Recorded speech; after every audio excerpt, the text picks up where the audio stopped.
यवतमाळमध्ये तापमानाचा पारा पोहोचला 41 अंशांवर। त्यामुळे यवतमाळकर उन्हाच्या झळा सोसतायत। सध्या जिल्ह्यात तापमानाचा पारा 41.2 अंश सेल्सिअस। यंदाच्या हंगामातलं हे सर्वाधिक तापमान सध्या यवतमाळमध्ये पाहायला मिळतंय। त्यामुळे गेल्या 2 ते 3 दिवसांमध्ये सातत्याने तापमानाचा पारा जो आहे तो वाढतोय आणि आता यवतमाळमधलं तापमान पोहोचलं 41.2 अंश। मार्च महिन्याचा पहिला आठवडाच यवतमाळकरांसाठी हा तापदायक ठरत आहे।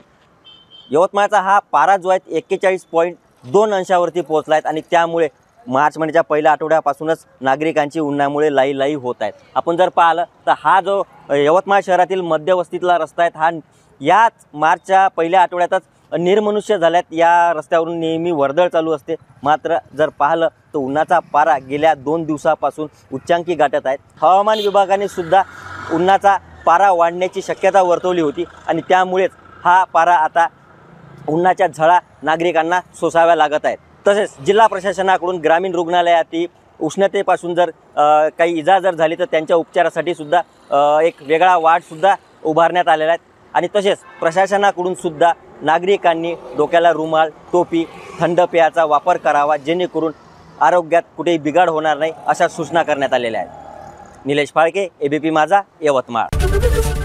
एबीपी माझा, उघडा डोळे बघा नीट।